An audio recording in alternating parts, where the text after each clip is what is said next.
رہے تھے نا جی کہ ہم پیچھے کیوں ہیں، ہم پیچھے کیوں ہیں؟ یاد رکھنا اللہ کی ایک سنت ہے، اللہ کی ایک سنت ہے. پچھلی قوموں کے تباہ ہو چکے ہیں نا.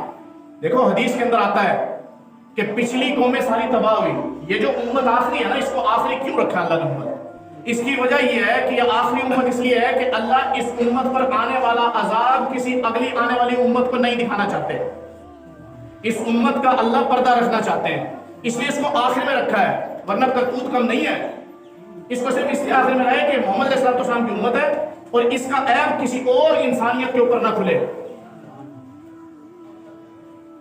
تو کیا پچھلی امتوں کے حوال ہمارے سامنے نہیں ہے؟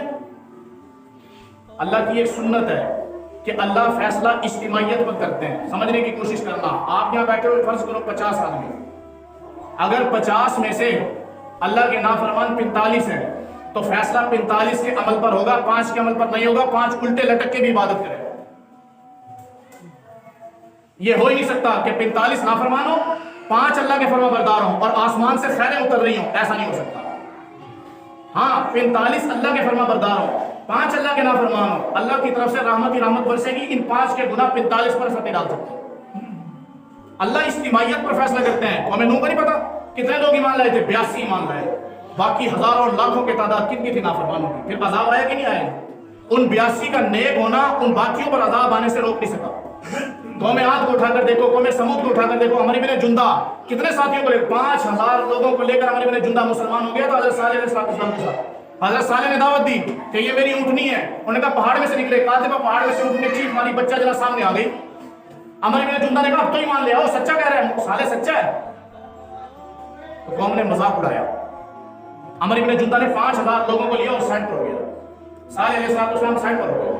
اب اللہ کی طرف سے پیغام آیا کہ صالح ان سے کہہ دو یہ رات کو سوئیں گے، صبح اٹھیں گے تو ان کے چہرے سرخ ہو جائیں گے، لال ہو جائیں گے، اور ایک رات مزید گزرے گی تو ان کے چہرے زرد ہو جائیں گے، اور پھر یہ ایک رات بعد اٹھیں گے، تیسرے دن ان کے چہرے سیاہ ہو جائیں گے. اب جب حضرت صالح علیہ السلام نے جا کر بتایا قوم کو کہ 3 دن تمہارا یہ حشر ہوگا، تو ایک بات اور بھی سمجھ لیں کہ جو آدمی جس آدمی کے اندر اناد اور کفر بھر جائے نا، اس کی پہچان یہ ہے کہ وہ آدمی کبھی بھی ہار نہیں مانے گا. ہار نہیں مانے گا. سر پہ بھی آ جائے گی نا لڑے گا، سر پہ بھی آ جائے گی، پھر بھی راستہ ڈھونڈے گا بھاگنے کا. تو ایک نعرہ لگا تھا نا، کرونا سے ڈرنا نہیں لڑنا ہے. یہ وہی نعرہ تھا، کرونا سے ڈرنا نہیں لڑنا ہے. یہ کفریہ نعرہ تھا. یہی نعرہ لگایا تھا کس نے؟ صالح علیہ السلام کی قوم نے. جب ان کو نبی نے کہا کہ 3 دن بعد تم مر جاؤ گے، انہوں نے کہا جو مرنے کی خبر دینے آیا نا پہلے اسی کو مارو. یہ نہیں کہا کہ صالح معاف کر دے، ہمیں اللہ سے معافی دلا دے، ہم توبہ کرتے ہیں. یہ نہیں کہا. یہ کہا کہ یہ کیوں کہنے آیا ہمیں کہ تم 3 دن بعد مر جاؤ گے، لہذا اسی کا سبب آپ پہلے کرو. حضرت صالح علیہ السلام رات کو سوئے، ان کو مارنے کے لیے جانے لگے تو اللہ نے جبرائیل کو بھیجا. اس نے پر مارا، ایسے پر مارا، قوم کو اٹھایا، پھر اس نے چیخ ماری، ان کے کلیجے پھٹے. تو جس کے اندر اناد اور کفر اس حد تک بھر جائے کہ وہ ہار نہ مان رہا ہو کہ میں نے ہار مارنا نہیں، میں نے ہر مصیبت سے لڑنا ہے. بھائی مسلمان مصیبت سے لڑتا نہیں ہے. مسلمان اللہ کے سامنے رجوع کرتا ہے، ہتھیار ڈالتا ہے کہ اللہ میری بس، میں نہیں لڑنا چاہتا، میرے استعداد اور میری طاقت سے یہ معاملہ باہر ہے. اس کے بعد وہی ہوا. 3 دن کے بعد قوم ملیہ میں اجتماعیت پر فیصلہ ہوا. جو تھوڑے آدمی تھے وہ اگرچہ ہزاروں میں بھی تھے، لیکن اللہ نے نہیں چھوڑا، قوم کو تباہ کر دیا. ورنہ چاہتے تو یہ کہہ دیتے چلو یار یہ 5000 تو عبادت کر رہے ہیں، کیوں قوم کو تباہ کریں، 5000 تو کریں نا عبادت. ہمارا بھی آج ذہن یہی بنا ہوا ہے، ہمارا بھی ذہن یہی ہے کہ جس باپ کے بیٹے نماز نہ پڑھو گے نا، ایک تو پڑھ رہا ہے نا، چلو بالکل ٹھیک ہے، باقیوں کو جاؤ جہنم میں. ایک تو پڑھ رہا ہے نا، اگر قرآن نہیں پڑھے ہوئے کوئی بات نہیں، ایک تو پڑھا ہوا ہے نا، باقی نہ پڑھے. تو فیصلہ اللہ اجتماعیت پر کرتے ہیں. میں بھی نیت کرتا ہوں، آپ بھی نیت کرو بھائی کہ اللہ سے معاملے کو صاف کرے. دیکھو یہ ممکن نہیں ہے کہ ہم ٹھیک چل سکیں. فتنے بارش کے قطرات سے زیادہ ہیں آج. تعبیر سوچنا، حنین کی جنگ کرنے جانے لگے نا تو پوچھا کسی نے کہ صحابہ کو کیسے روکو گے؟ تو مشورہ بیت المقدس کو فتح کرنے کے لیے حضرت عمر بن خطاب کے دور میں تو یہودیوں نے مشورہ پتہ کس چیز کا کیا؟ یہودیوں نے کہا عورتیں بٹھاؤ ان کے راستے کے اندر، عورتیں بٹھاؤ، دائیں بائیں عورت بٹھاؤ، جیسے ان کی نگاہ عورت پر پڑے گی ایمان سینے میں سے نکل جائے گا، اس کے بعد ان کو حملہ کریں گے، کاٹ کھائیں گے. تو بھائی صحابہ تو چلے تھے بیت المقدس کی طرف، عورتیں راستے میں بٹھائی تھی. آج ہم یہاں سے تھل چوک جائیں، معاملہ کیا ہوگا ہمارے ساتھ؟ ईमानदारी से बताना, यहाँ से किनवान चौक जाए क्या मामला होगा हमारे साथ, ईमानदारी से बताना।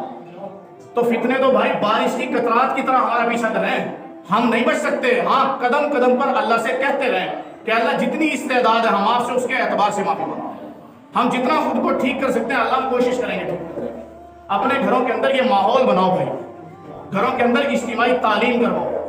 हमारा यहाँ कट करने का मकसद खाना पीना मकसूद नहीं, हमारा कट करने का मकसद यही है कि मैसेज ज्यादा लोगों तक जाए, पैगाम ज्यादा लोगों तक जाए, कि अपने घरों के अंदर माहौल बनाए अपने घरों के अंदर, तालीम का हल्का लगे, बच्चों को मस्जिदों से जोड़ो भाई।